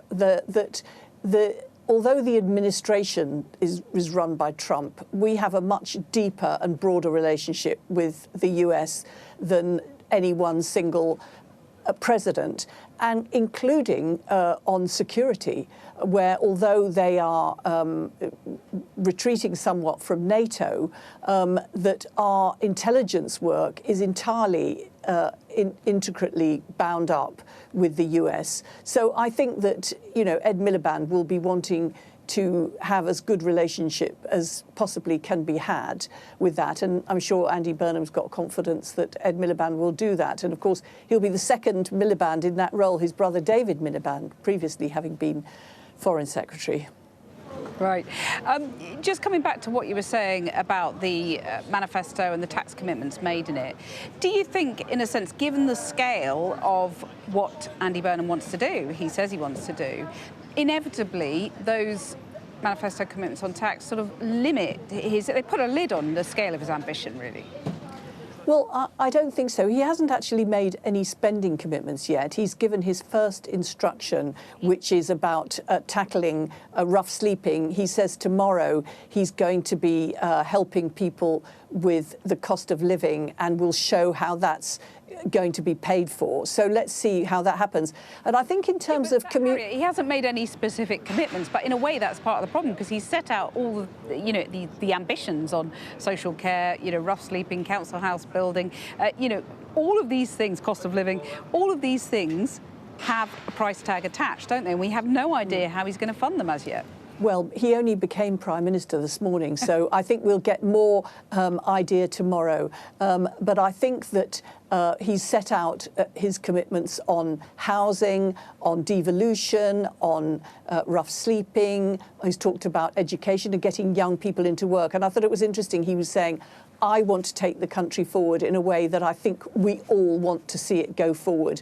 And those issues of housing and the problems of young people and the problem of regions being left behind, and indeed social care, I mean, they are the agenda everybody wants. But I thought it was interesting because he talked not about the cost of living crisis, which can sometimes feel like people are talking about an economic construct. He talked about living well, and I don't think we should underestimate the importance when the country's in a difficult situation of being able to communicate in order that you build trust by people being prepared to listen to you and hear what you've got to say. And so I think Farage is going to have a run for his money on communications. Actually, Farage has been dominating political communications. And I think that that's changed from this morning. Andy Burnham is going to lead the political arguments from the front in a way that doesn't talk about with any gobbledygook and won't even mention the cost of living crisis. It's just about what everybody wants, which is living well. And he's obviously right on that. Right. Well, you were talking about everybody wants this agenda. We don't really know because there hasn't been a general election. We don't know what the public wants and what they want their Prime Minister to do. But given that the tax burden is the highest since 1948, if he wants to increase taxes further, as he suggested, he will have to. There's wealth taxes floated, etc. Doesn't he need to go to the country to win this argument on things like social care? Well, I think that there's been a lot of talk about his mandate and his right to govern. And I think that's why the Parliamentary Labour Party in such large numbers nominated him.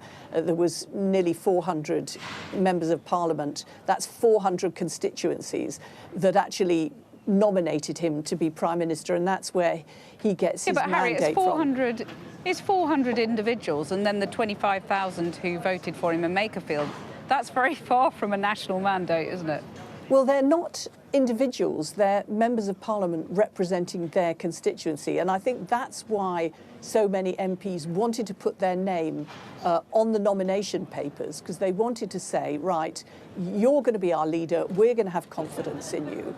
And that's the basis on which he'll take things forward. I think that's the reason why he's saying he's going to stick with the manifesto, is to try and address something of the legitimacy question.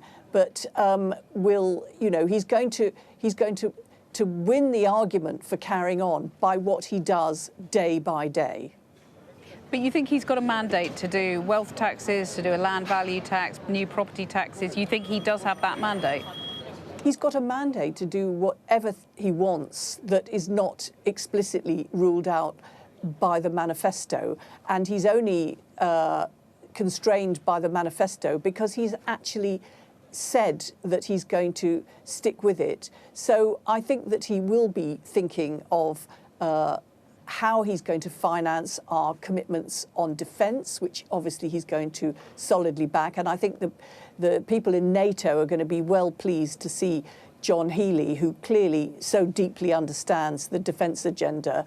To see John Healey as Chancellor, I think, will give them a lot of confidence. But I'm still waiting to see who the rest of the appointments are, who's going to be Education Secretary, is there going to be a Deputy Prime Minister, and so that we can see the full lineup. But the most important person in all of this, of course, is the Prime Minister and the very clear leadership he's going to be giving. And I think that we all know what he wants. I think one of the things that was very interesting is that Beth Rigby, the Sky political editor, asked him, how do you feel about this? You must be nervous.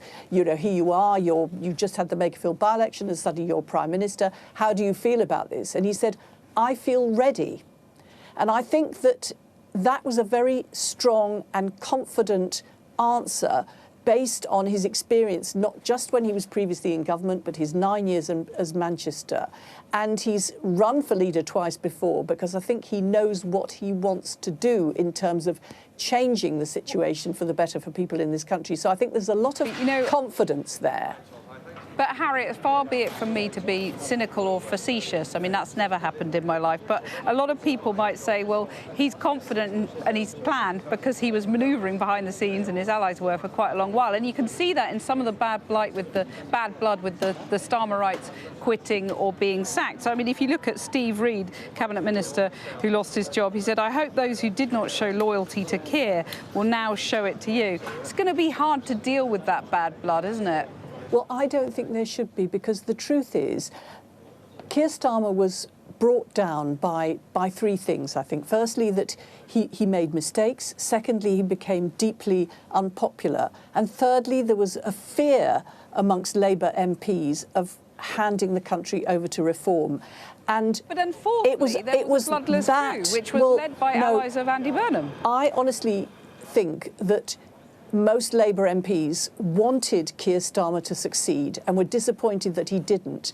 And those three things, which the Keir Starmer's unpopularity, his mistakes, and the rise of reform, which Keir Starmer didn't seem to be able to stem, those were the things that led to the loss of confidence amongst Labour MP, which then provided the opening for Andy Burnham, once he won that Makerfield by-election and showed that he could appeal to people who'd previously voted reform.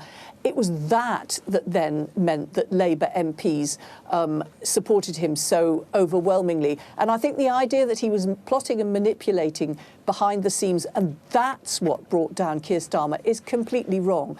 Keir Starmer had the opportunity to be Prime Minister, and I'm just very disappointed that it didn't work out better, but we've got a fresh start today.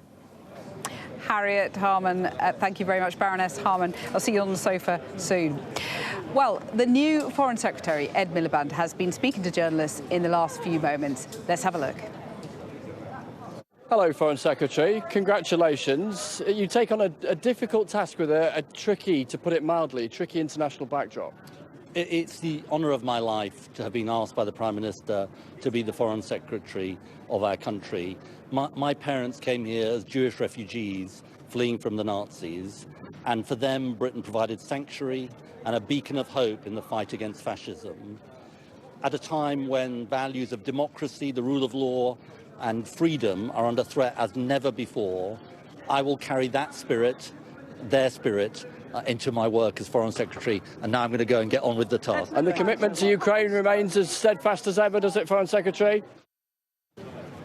Well, that was the new Foreign Secretary not answering that final question, but I think we can take it as a yes. Let's bring in Aisha and Ed, my what do we decide? Pavement pair? Street slightly dodgy. Stalinist stooges. Streetwalkers.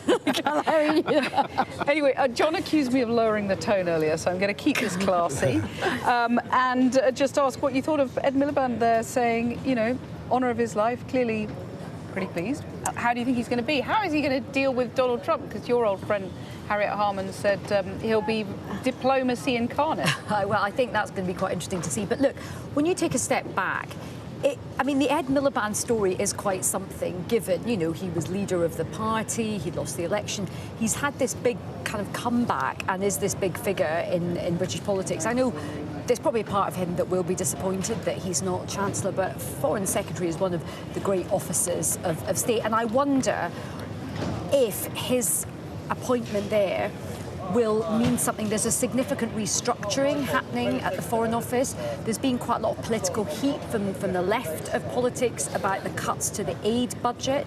There's a lot of contentious issues, obviously, around sort of Gaza. There's the whole, you know, how does Britain kind of maybe get closer to the EU, become one of these more middling powers, closer to countries like Canada, Australia, you know, rather than the EU. So I think there's going to be some interesting politics in his appointment. Donald Trump, I'm just waiting for the first Truth Social post. We haven't seen anything yet, but can you imagine it? Mr. Windmill, the Foreign Secretary, you know, this crazy guy, he hates oil. Who is this guy? I mean, just to the old politics, before Burnham has changed it, I'll get one last dig in, which of course is the second time he's beaten his brother, David Miliband. He beat him to the leadership. He's beaten him now to Foreign Secretary. So, you know, that family dynamic is interesting. It's interesting. Because David Miliband was being quite hotly tipped for that role. Apparently David Miliband was over here in London making speeches and touting for the job. I mean, the Gaza issue is very interesting. You know, Ed Miliband, Jewish heritage. How is he going to handle that with the Parliamentary Labour Party, which is really important? But also, net zero Ed. Yep. The Foreign Office is the perfect stage to prosecute the net zero agenda around the globe. So he'll keep a bit of his portfolio and have a bigger stage to play it on. So that's the second thing. Ukraine is obviously the third big issue, and Burnham has already been clear that he's going to be steadfast about that. And then there's finally, you know, the link to defence and Britain's standing in the world. We may even have the Falklands emerging as an issue. Who knows? Gosh. Harriet Harman just there, making a valiant attempt to argue that Andy Burnham does have a mandate because he's got 400 MPs backing him. I mean, the scale of what he might need to raise in terms of money to fund his plan, constrained by the manifesto, but can you see him having to go for an election sooner rather than later? Again, I'll just be very honest, I don't think anybody knows the answer to that question. I think he and his team will be acutely aware of the fact that this is a very unusual route. I mean, he wasn't even an MP 6 weeks ago. I mean, this is extraordinary, this whole story. So I think he and his team will be aware of the fact that this is not usual. I would not be surprised if there is maybe an earlier election, not an early election, but perhaps an earlier election after he has set out more of his policy stall, you know, perhaps he gets a bounce, maybe he shows he can deliver something more quickly. But I do think his team are keenly aware that the public outside do see this as a coronation. And remember, many in the Labour Party have called for general elections, you know, when there were changes of leader in Downing Street. Now, that's not how the maths works in Parliament. He doesn't have to have a general election unless the maths suddenly turn against him. But I suspect Labour MPs will want to delay an election for as long as possible. Maybe some reform people if the polls continue to soften. Well, let's go now to Lord Glassman, who's Labour peer and founder of Blue Labour. Maurice Glassman, thanks for joining me on the show. What do you make of the cabinet appointments? Because your great friend Shabana Mahmood, the Home Secretary, has stayed put. She was tipped for Chancellor. What do you make of it? Well, I'm delighted that she's staying. I think she's done a really great job, and I really wanted her to finish the job. I'm also delighted about John Healey, who's a very sound and respectable person, and above all I'm delighted because Richard Hermer is no longer Attorney General, which I think can release us to do political things and not be ruled by lawyers. So all in all, Cathy, I'm pretty chuffed today. Well, I mean, you're talking about doing political things and glad to see Lord Herber off and so on, but when it comes to immigration, which I think you were probably alluding to there, Shabana Mahmood may be forced to water down those plans that she's set out on indefinite leave to remain, for example. Andy Burnham's been quite sympathetic to Labour backbenchers on that. What would you say to him on that? If you think that she's going to water down anything, you don't know her. She's very resolute, she's got a coherent plan. And I think Andy Burnham had 6 weeks in Makerfield, if you remember that, and I think he listened to people, so she's got his full support, and that's a very good move. So you think that if he tries to water down those immigration plans on indefinite leave to remain, she would stand up to him and say, not on your lily? Definitely. I mean, there was pressure put on her in some ways to be Chancellor. Shabana Mahmood is head and shoulders above the rest of the cabinet, in my opinion. She's intelligent, she's hardworking, she's principled, and she's not going to be pushed around. So her staying is a definite message that the agenda continues. Right. What do you've spent a lot of time in Ukraine. What do you make of Ed Miliband, nearly called him David, Ed Miliband's appointment as Foreign Secretary and the message that sends internationally? I don't think it's a very strong message. Increasingly over the last 15 to 20 years, foreign policy has been made in Downing Street. It's the Prime Minister who engages with other heads of state. So I don't read too much. As far as I know, Ed Miliband is a strong supporter of Ukraine, but Andy Burnham is. I mean, when I was in Ukraine I met several mayors, particularly the mayor of Lviv in the west of the country, the third largest city. And he was talking about Andy Burnham twinning Manchester with Lviv and being very resolute, doing lots of good things in relation to humanitarian aid and refuge for Ukrainians at the beginning of the war. So I think that we will continue the policy of Ukraine being an absolute priority in terms of our European relationships. You went to Donald Trump's inauguration. I think you were the only politician, Labour politician there. I always like to embarrass you on that one. I mean, I wonder, knowing Donald Trump as you sort of do, how will he react to Ed Miliband's appointment?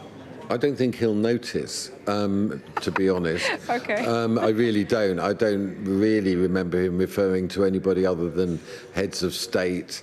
It will be Andy Burnham and Donald Trump who are going to have a meeting and sort things out. Ed will deal with Marco Rubio. Marco Rubio is an extremely intelligent person and will get to the point, as he did when I met him. So I'm not really concerned about that.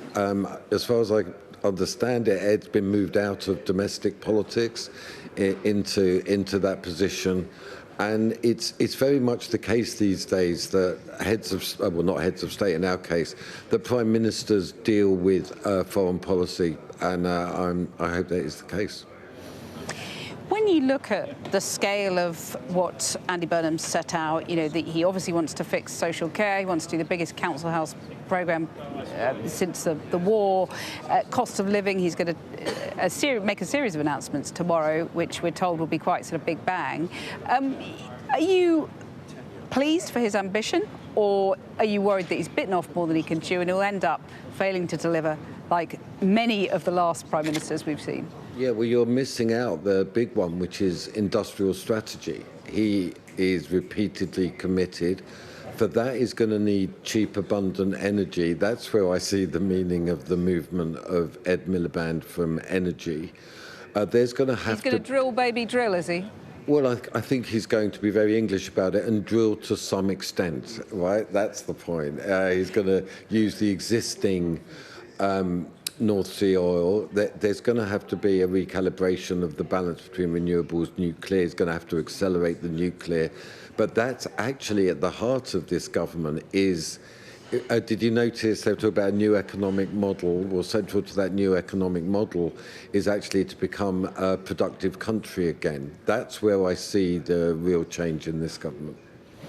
And when you talk about becoming a productive country again, I mean, there clearly is quite a number of higher taxes coming down the track. We're already shouldering the highest burden of taxation since 1948. Is that a problem? Does he need to square up to the wealth creators? Okay, I don't think so. I think if you look at the meaning of this, the biggest meaning is that Shabana stays and Pat McFadden stays. Pat McFadden is a very, very resolute welfare reformer. They've now got Graham Cook in as head of policy. I'd pay attention to that. He's a very long-standing welfare reformer. And, of course, James Purnell is chief of staff. So what I see in this government is actually that they're going to be looking to restructure the state. The big one is, are they going to create an actual ministry for AI? AI is the crucial area that remains uncharted as regards state reform, because obviously the implications for the administrative state are huge. So Cathy, that is the dog that so far hasn't barked tonight. Well, they haven't quite got there yet. I know Kanishka, who's the Minister of AI. I sincerely hope that they give him an actual ministry, because that's going to be fundamental to Pat McFadden's job. That's going to be fundamental to Shabana's job, using of AI in policing. And then that will free up the resources to have an industrial strategy. I don't think anybody I know in Number 10 is thinking that the way out of this is just to increase tax. Maurice Glassman, Lord Glassman, thank you very much for joining us on the show. See you soon on the sofa, I've no doubt. Looking forward to it. Yeah, okay. Thanks, Maurice. Well, in the last few moments, we've heard from the new Chancellor, John Healey. Let's take a look. Chancellor, congratulations. What are your plans? Thank you. Quite simply, tonight it's just great to be back in the Treasury after nearly 20 years, and just a huge honour to be here as Chancellor. I want to first thank my predecessor, our previous Chancellor, Rachel Reeves, for all the service she's given this country. She brought financial discipline, she enabled growth, and she will always be remembered as the first woman Chancellor in 700 years. For me, the Prime Minister and I have talked about how we will work in lockstep to meet the fiscal rules with a buffer against uncertainty, and how we'll make life more affordable for working people right across the UK. And I join you, just having come off a call with the Governor of the Bank of England, and I've conveyed this also to him. Clearly, a month ago, you resigned as Defence Secretary with a very specific ask from that job of reaching 3% of GDP by 2030. How would you fund that, given all the other pressures, all the other claims made by the Prime Minister? Would it require higher taxes? Would it require cuts in welfare? Well, first, fiscal control is the first duty of any Chancellor. It is mine. And fiscal credibility is the bedrock for economic stability and for national security. And you heard the Prime Minister this afternoon say, in this more dangerous world, we will meet our commitments on defence to our international allies. And what can you say then? We're expecting an announcement tomorrow on the cost of living, a funded announcement. What sort of help? What's the extent of the sort of help that we can expect to see? The announcement tomorrow is for the Prime Minister, but Andy Burnham and I have known each other a long time. We've worked together over many years and talked together in recent weeks. We share the values, we share the vision, and we will start together now, Prime Minister and Chancellor, to build that new hope and to build that new economy, and that will start tomorrow. Now, you say you're coming back to Chancellor, you're coming back to Treasury after 20 years. Have you noticed any changes? Not so far, but all I've done is go straight up to the Chancellor's office. It was very much as Gordon Brown left it. Great. Thank you very much, Chancellor. Thank you. Well, that's the new Chancellor speaking earlier tonight. We're joined now by Dave Ward, General Secretary of the Communication Workers Union. Dave, I wonder what you make of Andy Burnham's promise of the biggest change in 40 years. Do you believe he's going to do it? Because we've had successive promises from successive Prime Ministers and it hasn't happened. Yes, I actually think that Andy is the right person to lead the Labour Party and to lead the country. I think he means it when he says that he's going to bring about real change. I think you've heard him setting out a very clear direction. And it's interesting about all of the people that are getting the latest cabinet appointments. But what's crucial, I think, for working class people is the direction that Andy Burnham takes. I think he's got a second chance. Labour have got a second chance. And they need to rebalance economic and political power in favour of working people. That's what's been missing for decades. I think his analysis of the problems is spot on. I think he's got a clear plan going forward. The tricky bit will be how do you get from A to B? And the only way he's going to be able to do that is to confront some of the vested interests that always make sure that they're looked after. OK, I want to come back to that thought in just a second, but let me just pick up on what you said about helping working people, because he's floated cutting income tax for lower earners, but he hasn't ruled out reintroducing the top 50p rate of tax. I mean, these are wealth creators, aren't they, at that level? Are they going to really feel the force of this new agenda? Cathy, I think that it's time for, as Andy has said, some honesty in politics.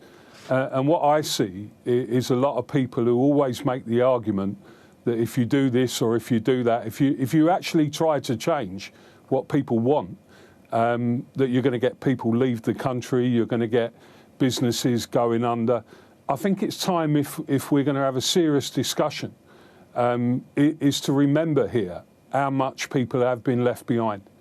And, I believe Andy is serious about this agenda. And I think it's time that working people recognise that. I think they will. And I think they'll defend that agenda because they know that that's the change that they want. How you do that...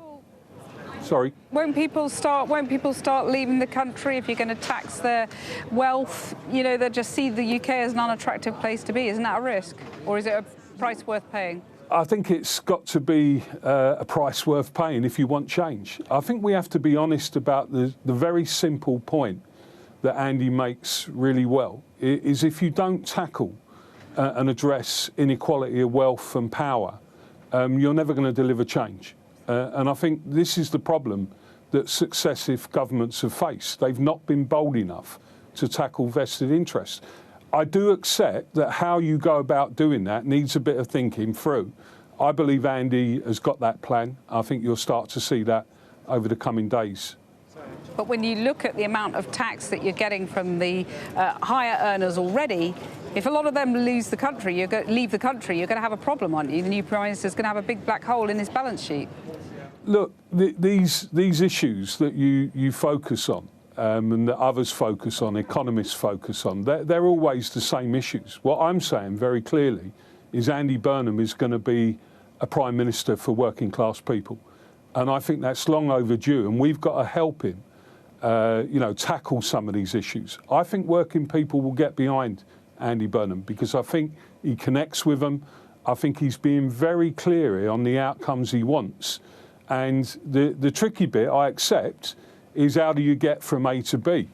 But it can be done. All this stuff about the free market, there's no free market here. There's a rigged market against working class people. I think Andy Burnham is ready to change the way that operates. But when you talk about tearing up the free market and you look at what he's proposing, it is so different from what came before. Do you think he's constrained by that manifesto of just 2 years ago? Well, there will be some constraints, but the issue is he's the new Prime Minister and he's got an agenda. And that agenda is to rebalance power, economic power, wealth, create wealth. It's not just about redistributing existing wealth. It's clearly about rebuilding the country, getting back to a country that can build things again, where the world of work is much more rewarding. I mean, most working class people, they look at the political parties in the last 30 or 40 years, and I think they come to the same conclusion, which is all that they see is they're working harder for less. Now, someone's gaining a lot of financial benefits and financial assets and huge reward out of this, and he's going to rebalance that power. He's being very clear about that. We've got to help him come up with the ideas that deliver that. Dave Ward, thanks very much for coming on the show. Great to hear from you. Thank you. Well, let's get a roundup thought from our Deputy Political Editor, Sam Coates, on what we've learned tonight. Sam, it was a seamless transition from John to you. Here you are, magicked up. Tell us what you found out. Regeneration, just like in Downing Street. Let's just pause, take a breath and look at that top team. John Healey, the big surprise as Chancellor, kind of the split the difference candidate between Shabana Mahmood on the right and Ed Miliband on the left. But he did not get a grip of the finances in the MOD. A massive black hole was his surprise for Keir Starmer. Can he do better with the whole of the nation's finances? Then you've got Ed Miliband in the Chancellor, in the Foreign Office. The US are not going to be happy about that. He was instrumental in blocking the UK granting permission for us to allow the Americans to use Diego Garcia for Iran. That's a big black mark. And his work on climate change and anti-drilling, that's not going to go down well with the Trump administration. He is now a key holder of the special relationship. Refreshing Truth Social as we speak. Exactly. Then you've got the Home Secretary, Shabana Mahmood. So many of the Labour MPs wanted to get rid of her tough immigration reforms, yet she stays in post, and that will be so much harder. And then you've got Louise Haigh. Nobody's done more to put Andy Burnham in number 10, but she doesn't have a great deal of experience to be at the engine room of this government. But what, Cathy, unites all four of them? They are the four people that did the most to get rid of Keir Starmer. That's actually the thread that unites that top team. And I wonder whether in a few months how much else there is. Wow. OK, well, I saw Aisha's eyes widening just there. Well, as we said at the start of the programme, Andy Burnham is a new PM with a new style. But that more relaxed lack of lectern address in the street meant the end of a highlight for some Westminster watchers. Hot podium guy. Once cited rarely, of late increasingly frequently. Sound engineer Tobias Goff has gained quite a following. And for those who feel cheated by the lack of podium and the consequent lack of hot podium guy under this Prime Minister, here's me with this special report. It was May 2019. Everything was in turmoil. Theresa May was inside number 10. We were all waiting for her to say her goodbyes. It was then that we locked eyes for the first time. He wasn't like all the others. No slick suit or rehearsed speech. No speech at all, in fact. He didn't ask for anything. He was just delivering. In this case, a lectern. And optimum sound quality. And the internet, well, parts of it anyway, fell in love. So over the years, Prime Ministers came and went. Boris, Liz, Rishi. And we will have a general election on the 4th of July. Keir. And I go proud of everything that we have achieved. Leaders rose, leaders fell, crumbling into the dust. But he was always there. Every national crisis, every tearful resignation, every chaos-filled afternoon. Mic check after mic check. 1, 2, 3, 4, 5, 6. Our anchor in the storm, a harbinger of political doom, or a quiet constant in our ever-changing world. But no longer. No guy, no podium. We will survive. Our hearts will go on. And so too, no doubt, will hot podium guy himself. Just without a podium for now. A little bit of fun. Well, let's bring in our sofa duo for tonight, Baroness Aisha Hazarika and Lord Ed Vaizey. I mean, he's being rechristened Hot Mic Guy now. But you're going to miss him, aren't you? I think we're all going to miss him. All you were saying, as time went on, he got more and more ripped. It was like 2 tickets to the gun show. Everyone was like, oh, hello. I do feel I'd like a podcast between Hot Podium Guy and Hot Equerry, you know, from The King. I think that is that's the bro podcast we need. What are you going to miss him? I mean, he sort of shows you up, doesn't he? It's not really my zone, the zone that you two are currently in. I will simply comment that he was Burnham before Burnham. You know, he was wearing the black T-shirt long before it became fashionable. So we got a glimpse of what Burnham could have looked like if he'd had a podium. I mean, someone needs to interview him, actually, don't they? Yeah, he does need to be interviewed. I can't believe you haven't got it. Offering my services. He does turn down interviews, apparently, I'm told. I'm not surprised, given the way you two are reacting.